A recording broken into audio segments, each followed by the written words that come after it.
Let's look at Hirschsprung's disease. Description: Hirschsprung's disease is a congenital condition where there is a lack of nerve cells, ganglion cells, in parts of the colon.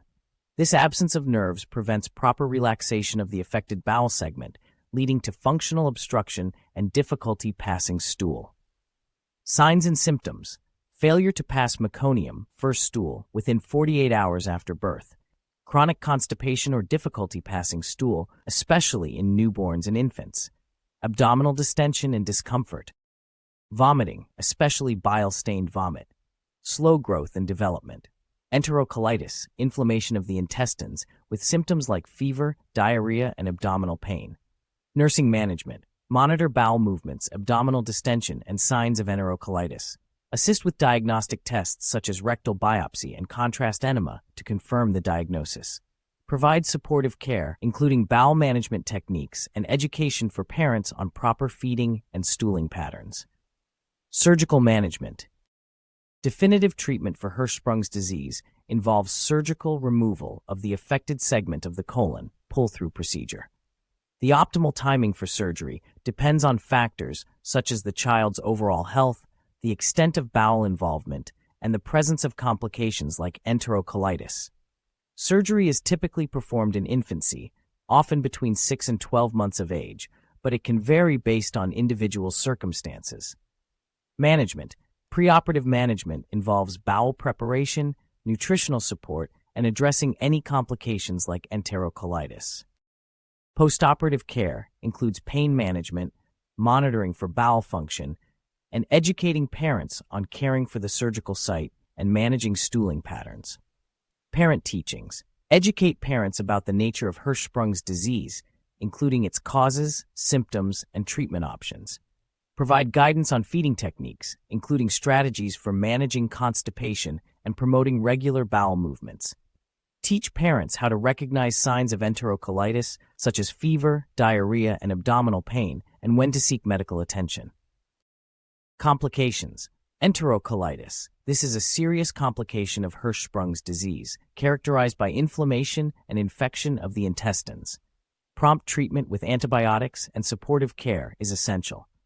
Bowel obstruction. In some cases, there may be partial or complete bowel obstruction due to narrowed segments of the intestine, requiring medical intervention.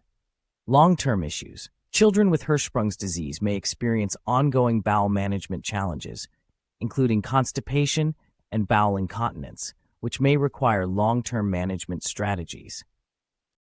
Management tips. Monitor for signs of complications like enterocolitis and bowel obstruction.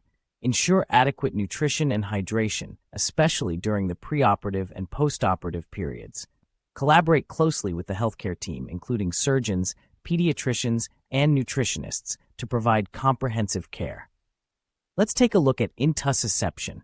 Description: Intussusception is a medical condition where a part of the intestine, usually the ileum, telescopes into another part, causing obstruction, impaired blood flow, and potential tissue damage. This condition is more common in infants and young children.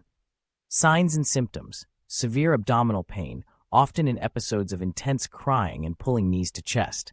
Vomiting, sometimes with bile or blood. Current jelly stool, blood and mucus mixed in stool.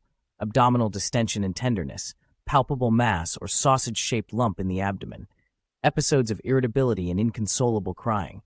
Nursing management. Assess for signs and symptoms of intussusception, including abdominal pain, vomiting, and changes in stool. Monitor vital signs, abdominal distension, and bowel sounds. Prepare the child for diagnostic tests such as ultrasound or X-ray to confirm the diagnosis. Provide comfort measures, pain management, and emotional support to the child and family.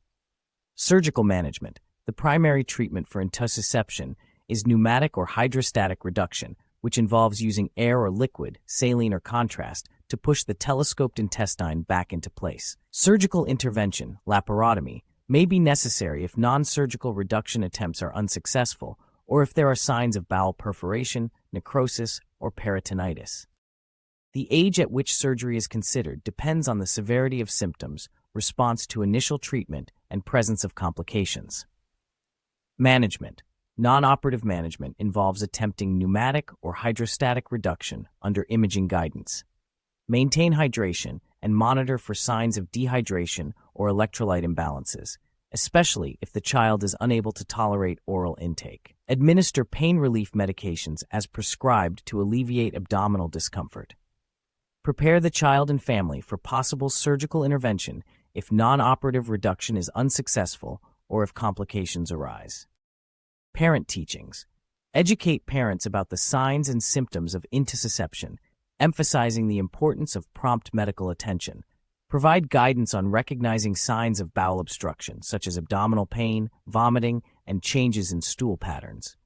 Instruct parents on post-surgical care, including wound care, pain management, and monitoring for complications like infection or bowel dysfunction. Encourage parents to seek medical help immediately if their child experiences recurrent or severe abdominal pain.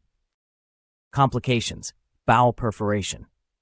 Untreated or severe cases of intussusception can lead to bowel perforation, which requires emergency surgical intervention.